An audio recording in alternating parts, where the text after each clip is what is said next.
Hey, Truth Seekers, welcome back. Zach here. In this post, I want to talk about a recent life experience I had and how that's just a microcosm of what we are all going through in this world,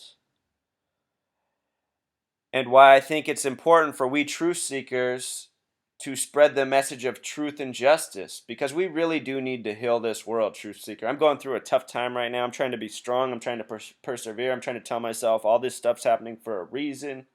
It's going to make me a better person in the future. Somehow this is all just part of the path.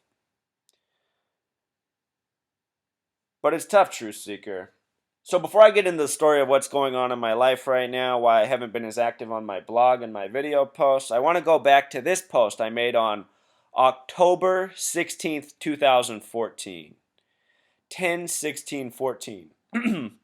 Around this time I was getting several emails, messages, people asking me about my spirituality. I hadn't really done a video post being clear about my spirituality, and a lot of people were accusing me of being a non-spiritual person, a demonic person, because I'd made some comments that, I wasn't exactly in tune with Christianity. So I clarified my position. I said, I think we need a new religion. I think all the religions of the world are fragmented truth meant to divide and conquer us. And we need a religion that's about, bringing honesty to the forefront, bringing the golden rule to the forefront, and just being a good person no matter what, even if somebody really wrongs you. So I wrote this 10/16/14, a date with a numerology of 40. And pretty much exactly a month later, I would be put to the test to see if I was a man of my word. November 15th, 2014, my home was robbed by my neighbor who I had just reached out to help around this same time. My roof had just started to leak around this same time that I wrote this post really bad. And I had to tarp up the roof. And across the street, my neighbor, who's lived there, who I've known for over 2 years at the time, had told me he was always in roofing and home improvement. And I knew he truly had handy skills. He's 30 years older than me. And he installed a fancy bay window on their home. Looks very nice. So I know the man has skills. And, looking to be a good neighbor. Everybody on my block knows I'm a good neighbor. What's ironic about my block is it's all women on this block. The only two men that live on the block are me and my neighbor, who I reached out to help me out with this housing project. Well, long story short, Truth Seeker, this man defrauded me and he robbed my home November 15th, and he robbed it for a lot, Truth Seeker. He essentially stole about a decade's worth of my working life from me. That in part that's my fault for keeping so much stuff in my home. I'm not a flashy person though. He stole a ton of cash. I'm just someone who's been not trusting the banks, fearing a bank collapse, and always kept money hidden in my home, but nothing flashy. And I've had a large sum of money on me since 2007 without incident. And I used to live in Seattle in an apartment, a much sketchier place. Never even had an issue there because I never had anything flashy. No one would ever know. And the only reason this neighbor found out that there was some money in my house is because I offered it to him to help him out to do some work on my home, which he agreed to. But then instead of doing the work, had my home robbed. So you talk about the ultimate test. Look at what I had just written exactly a month earlier. Respect all things living, especially your fellow man, no matter what, even if your fellow man disrespects you. Abide by the golden rule. So here I am. If I'm a man of my word, then I essentially just need to forgive my neighbor for what he's done, right? So, trying to take the high road, after I knew he robbed me, I confronted him, I let him know, I asked him why he did what he did. He essentially just mocked me, wasn't straight with me, told me to F off. So I went to the police, I let them know all the facts, they told me they were going to try to help me out. Long story short, they never did anything besides give me lip service. So in the beginning of December, I had a police officer show up at my house to let me know my neighbor had filed a restraining order against me. And I let him know that he must be doing that because he's fearful I'm going to retaliate since I know that he robbed my home. when he said, the police officer who delivered it, he said, "Well, just tell the stories you just told to me." He said the judge should not uphold this restraining order based on these conditions. Well, he was wrong. The judge did uphold the restraining order, and I let the judge know that day that they had now given power and authority to a man who had wronged me, and now he has more power over me, and it might not be safe for him to have that power. Well, time has gone on. This happened back in November, the robbery, the restraining order, December. The day after my neighbor got the restraining order, what I want to tell you, Truth Seeker, is he went out and he bought the exact same vehicle as me. The exact same vehicle. Same make, model, year, and color. And I thought, geez, you got to be kidding me. And who actually saw it before me was my neighbors when he came home with it, and they called me where I was to tell me that he'd just shown up with a brand new truck, the exact same one as me. And they knew what was going on already, because my neighbors aren't a fan of this man either, the women on the block. They all think he's a creeper. And honestly, Truth Seeker, I always thought he was a little bit of a jerk too. But again, he's my neighbor, and I just want to be cool with my neighbor and be nice to my neighbor and build rapport with my neighbor. And I've always been that way. I've always been a good neighbor everywhere I've lived. I think that's, something we all need to do, be good neighbors, be good to the people around us. And, I got to tell you, throughout my whole life, people always told me I'm too nice, Truth Seeker.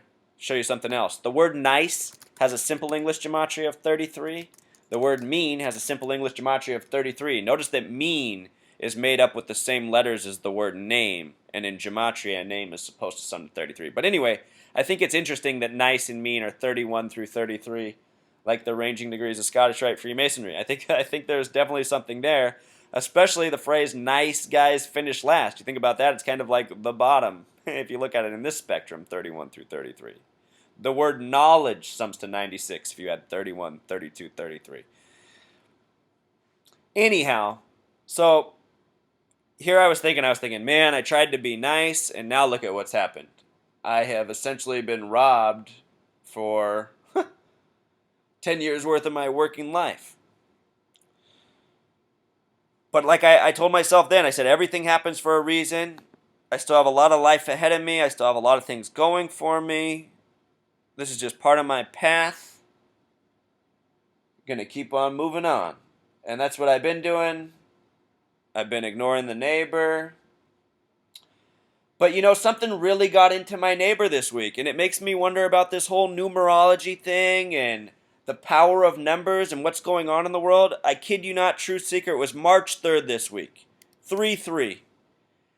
I was working in my front yard, mowing the lawn, doing the weeds, and my neighbor comes past my home in the truck that he bought that looks exactly like my truck.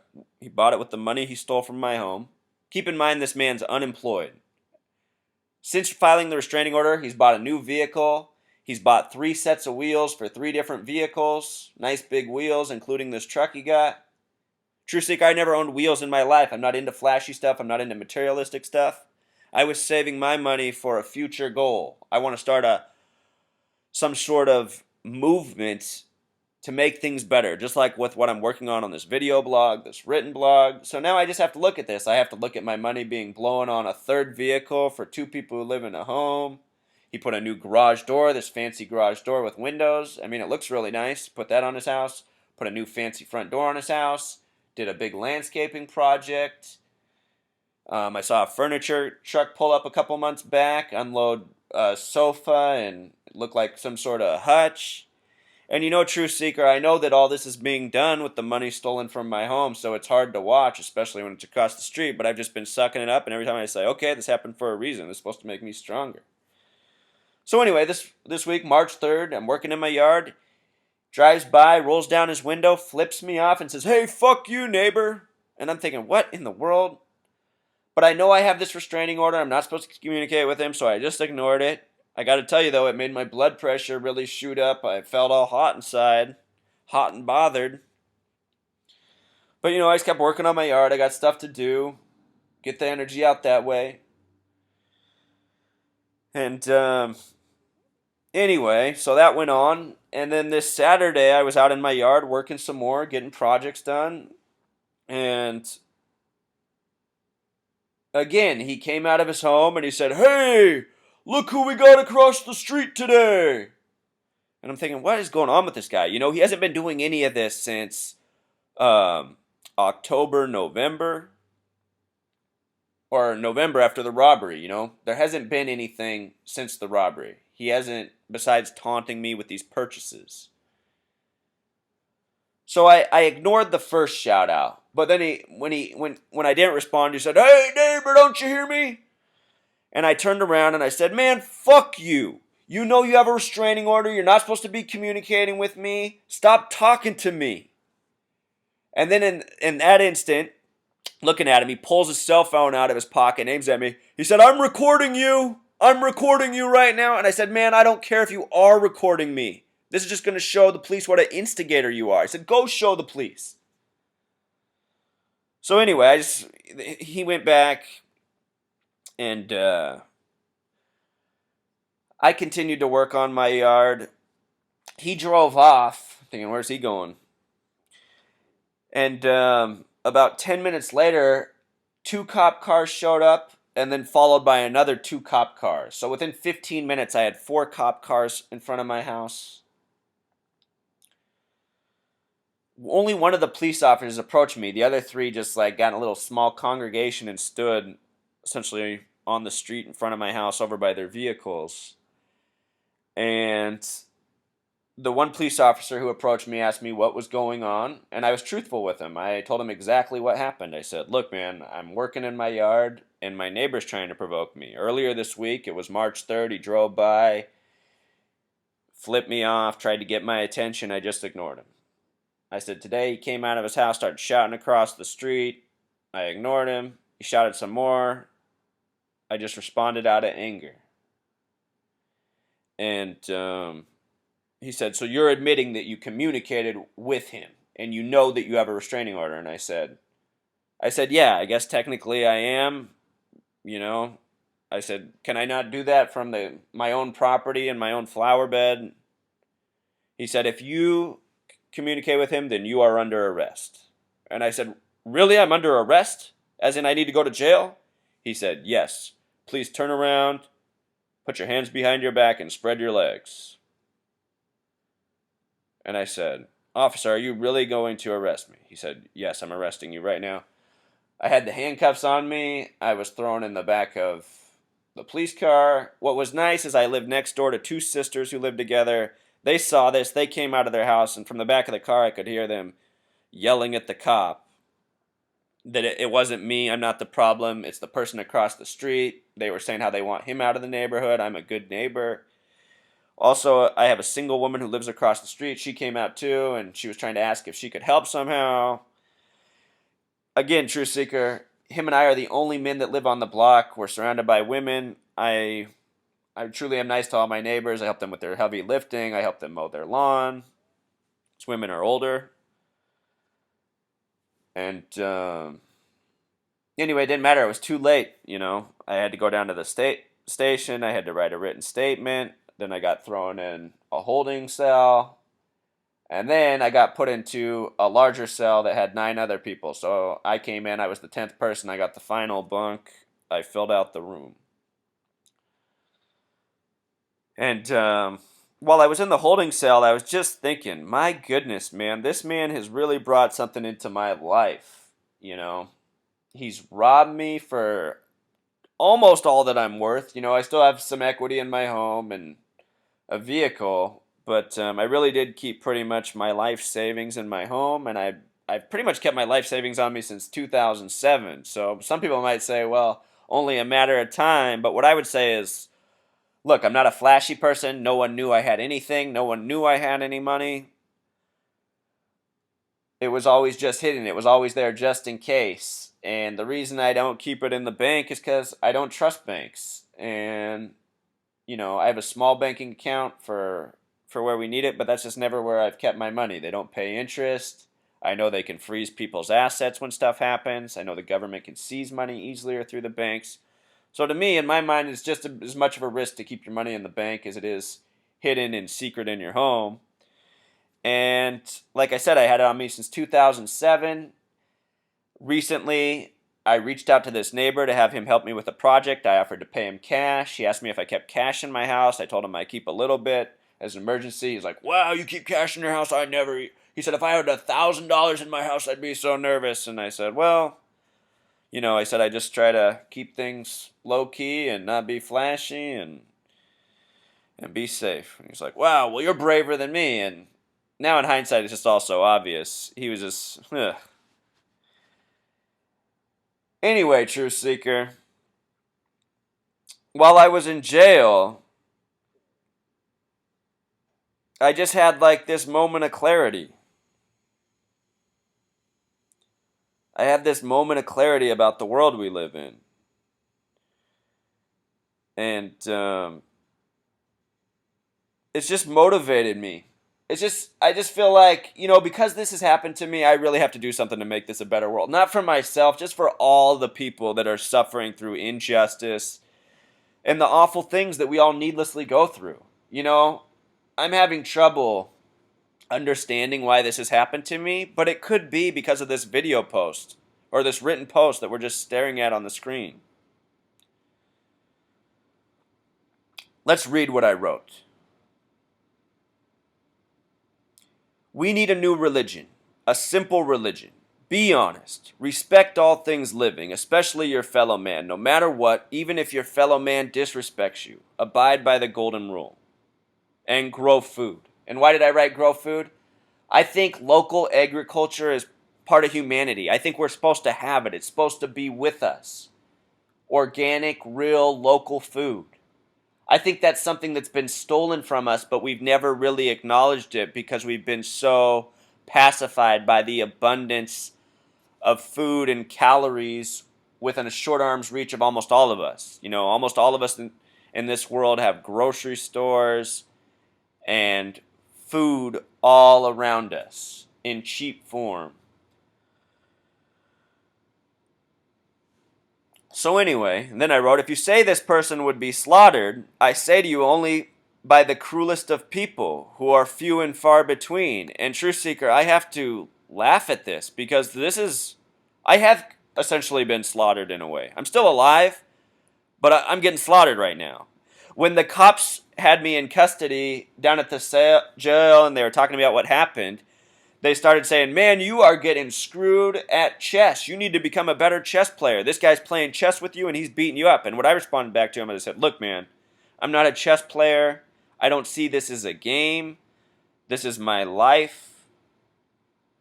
I really had nothing but good intentions for this man. I reached out to help him as a neighbor. And True Seeker, even before all this, I have been really good to this person. We live in small one-story homes. He's 30 years older than me, the person who robbed me. When he first moved in, it was the time of year where I was working on my roof, cleaning my gutters.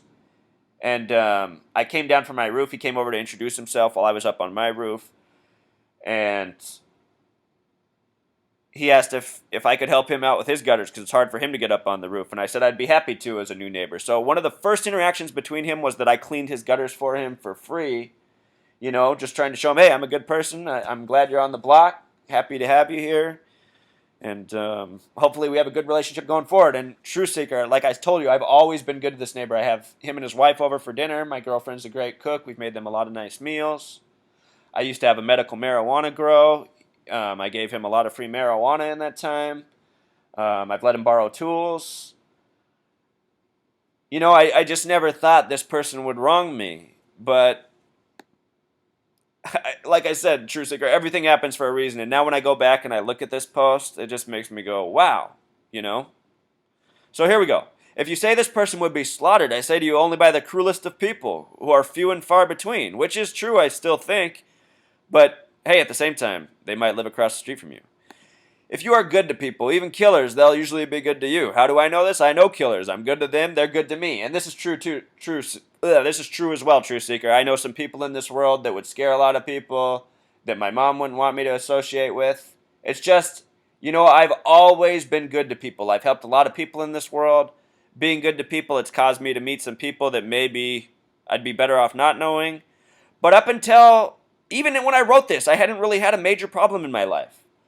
I was truly believing that if you're just good, abide by the golden rule, show people you care about them, that you'll be good to them, that bad things won't come back to you. Well, I've learned something since I wrote this post, but still, it's fun to go back and look at it. I trust them as much as I trust anyone else. I think all people should trust one another until a person gives you a reason to choose otherwise. So many people in the United States society start off from a distrusting position of their fellow man. And I know this is true because all my life, like I said, True Seeker, people have told me I'm too nice, I'm too trusting. And while I've agreed with them, I felt like, this is just the way I operate. This is just the human being I am. I don't know what it is about me, Truth Seeker, but since I've been young, I've just wanted to bring something better into this world. I saw from a young age my parents had to work so hard. We're not very happy people. We're taking it out on themselves. We're taking it out on me. And, I could see something was wrong. Something needed to be better. So many people in the U.S. society start off from a distrusting position of their fellow man solely based on assumptions, mostly stirred up by the mainstream media. And again, I still think that's true. I think it makes us very distrusting. It might even program us with all this negativity to have us adopt the mentality, well, man, if the world's so bad, I might as well be bad too.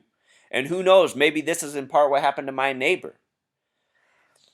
So I wrote, this is why we need the new, simple religion and way of going about our day-to-day lives. People will see people aren't all that bad. In fact, we're mostly all pretty good. The bad we do is more often a product of our circumstances and environment. In a better, more honest world, one more free of judgments and the assumptions that come with them, there'd be less need for bad. There'd be less need for insecurity. There'd be less need for the ills of our day. So anyway, Truth Seeker, I'll tell you a little bit about while I was in jail, how that went. I've never been there before. If you've never been, maybe you can learn a thing or two here. Or be more mentally prepared if you ever do show up. So like I said, at first they just put me in a room by myself. I was probably in there for at least an hour. I don't know what was going on while I was in there. I was starting to think I was going to be in there the whole time because they didn't exactly tell me how I was going to go. I've never been in jail. After that, I got moved to a room, like I said, with 9 other people, so there were 10 of us in there. When I came into that room, one person immediately asked me what my name was, why I was there, I felt like I was in a men's locker room. It stunk. There's one toilet in there, marinating in the aromas of my fellow cellmates' bowel movements, if you will. And I told him what I was in there for, and he shook his head and he said, he said, man, said, I'm sorry, that doesn't sound like a reason to be in jail. And I said, I had no idea I would be in jail for this either. So, life lesson. And another guy started talking to me, younger guy, just asking me some questions, what I did, and just having a little conversation. Then a third guy started to tell me that the guy I was talking to at first I shouldn't talk to because he's a weirdo and a wife beater. And then another guy in the room said, yeah, he's a wife beater. He's not a good one. Don't talk to him. And then so anyway, the way I responded is I said, you guys, my rule in life is I'm just nice to everyone. Even people who've been mean to me, I try to be nice to. Usually it works out. And then the one guy laughed and said, well, how's that working out with your neighbor? Because I just told him the story of, the robbery and then how I ended up in jail that day. And I said, well, I said, this is the exception to the rule. I've been on this planet for 31 years. And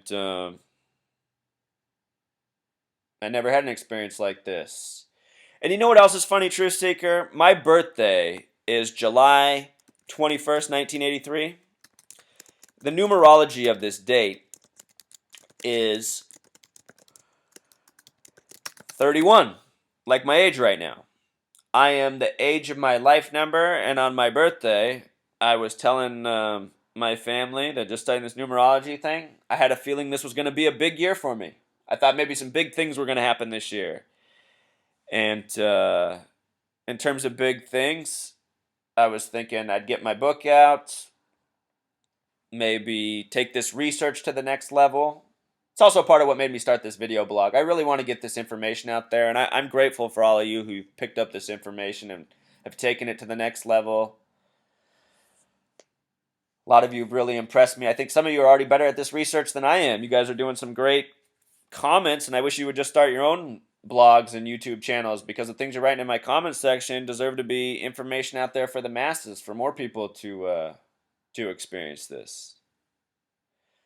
But anyway, so now I'm looking at it, I'm going, man, the year of my life number, this really is a big year for me, but not at all in the way I thought it would be. I've essentially lost all the money I've accumulated in my working life. I graduated from college at the age of 21. I was working way hard before that. I worked all through college, and I've been working hard ever since. And I mean, honestly, True Seeker, I've been a saver. I've saved almost all my money. I don't have very much nice stuff. I had a lot of money saved up, all with a future plan. I've just been saving it, waiting for the future plan for how I want to use these resources to essentially make this world better. And now I don't have all that wealth and resources I saved up. It's all been stolen and squandered, and who knows where else.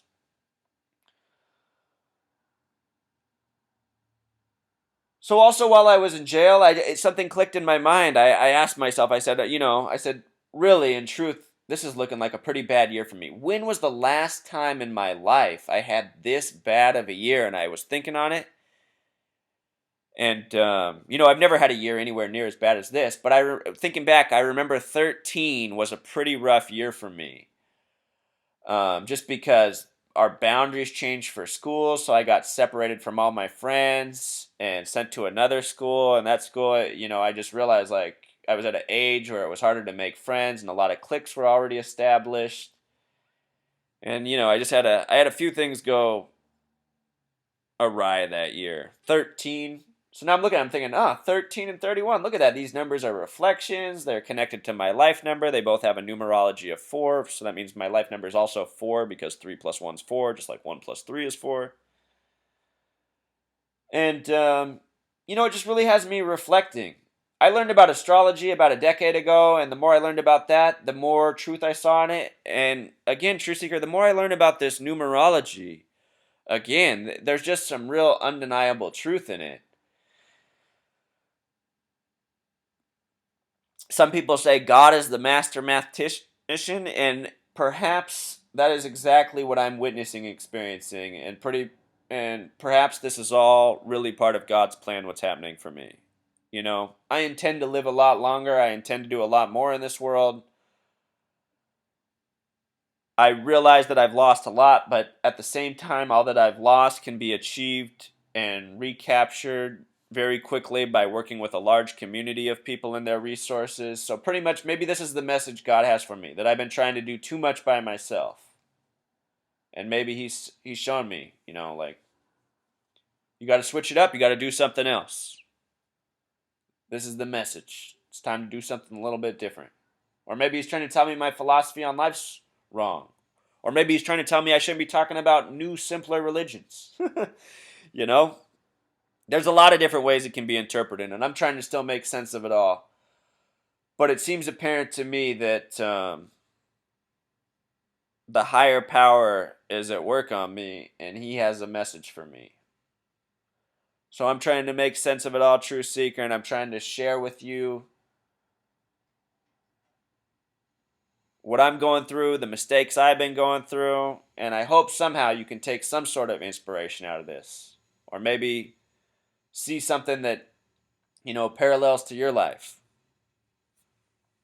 So anyway, while I was in this jail cell, I didn't talk about numerology, I didn't talk about gematria, I didn't talk much about my life, because again, I'm in a room with people who are in there for all sorts of offenses, and, I don't know, again, I don't want to be judgmental, but possibly not the best community to share too much information with.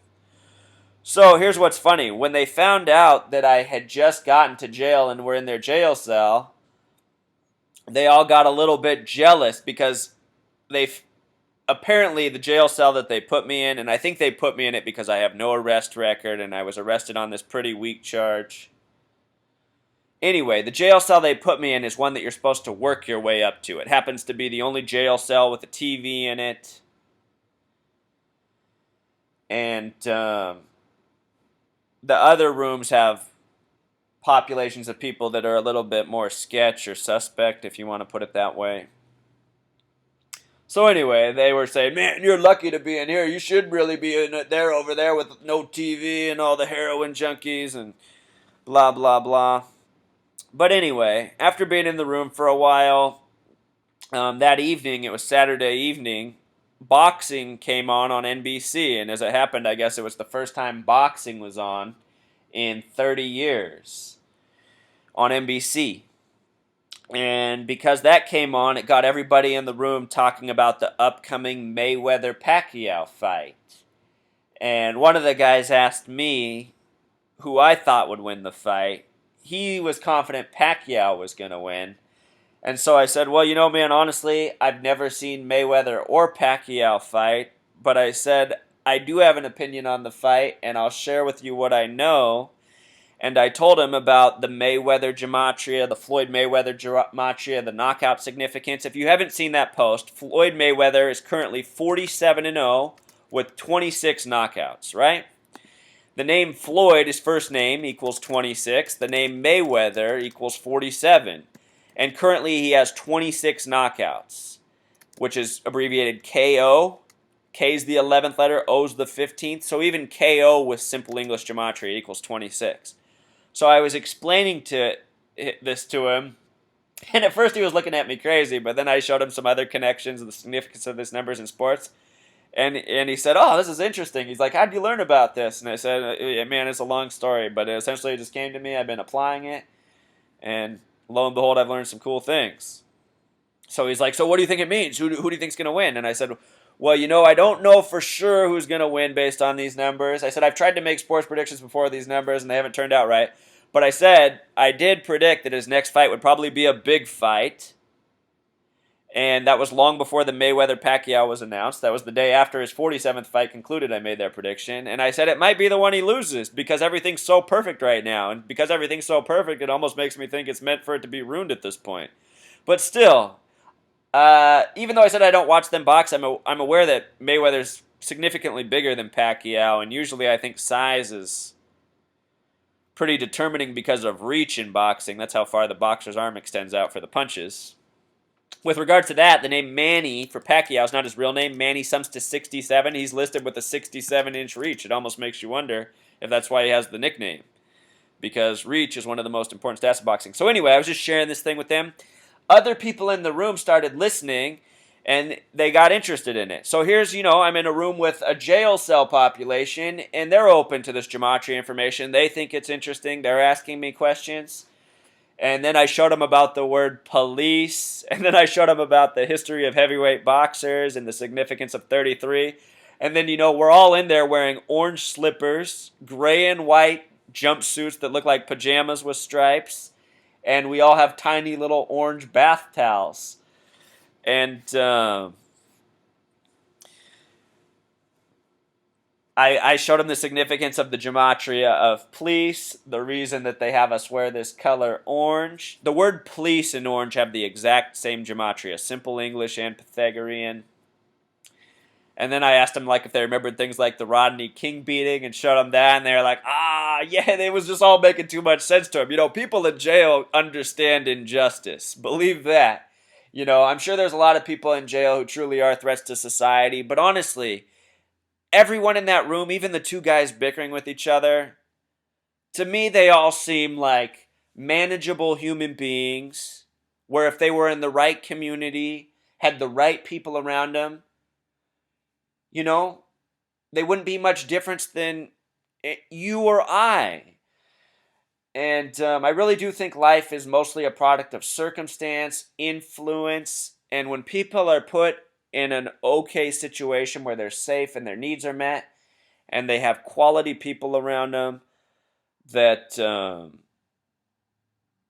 they can do all right. And so Anyway, what I'm taking away from this jail experience is I got to get smarter as a person. I got to continue to be strong. I have to see what the purpose of all this is. And it makes me just want to make this world an even better place that much more, Truth Seeker. That's really all I've been doing this for. I'm not a bullshitter. Since I've been a little kid, all I've wanted is to make this world a better place. And, for a long time growing up, I thought I'd be a lawyer and I'd go out and I'd advocate for, justice and make big changes. Those were my dreams as a little kid. But as I got older, I saw that the legal system really didn't work that way. And anyway, I decided that the change has to come from from outside the system, not within. And that said, I was just in court all day yesterday, and I hired a public defender, and he felt like a man of integrity and someone who was really concerned about justice and doing right for others. And I saw myself in this person, so it was nice to have the services of someone like that. But anyway, Truth Seeker, I really just wanted to share with you what's going on in my life. It's possible that I'll have to go back to jail when I go back to court. We'll see. It's possible I'll have to pay some fines. If I disappear again for a block of time, that's what's going on. But also, you guys should know that in the coming months, I might not be quite as active. I'm still going to try to do video posts. But there are some things that I have to get taken care of in my personal life. I really do need to sell my home and get out of this situation because it is draining me. I'm trying to be strong. I'm trying to take the high road, but living across the street from a person who robbed me and got away from it and now who's purposely going out of their way to provoke me and have me put in jail. It's just, it's a lot. It's not good for me, So yeah, I got to take care of some things in my personal life. I have to fix up this home. I got a lot of water damage when the roof started to leak that I haven't been able to get fixed because, again, I tried to pay my neighbor to do the work who had the skills, but instead he robbed me, and so I lost the resources to get the work done. So I have to figure out how to get something in place and get this home sold, and just to get to someone a place where I feel a little bit safer and, have more peace of mind, essentially. So, as always, Truth Seeker, I appreciate you listening to my message. And I appreciate all of you who share all the work I've done and who are doing this work themselves. And I wish you all well, and I hope none of you have to go through anything this awful in your life. But if you ever do, just remember, I'm telling you, everything happens for a reason. So, chin up, be strong, and hopefully we'll be living in a better world in our own lifetime. That's the vision I'm going to keep, and I'm going to keep working at it, despite this pretty significant setback. All right, Truth Seeker, until next time.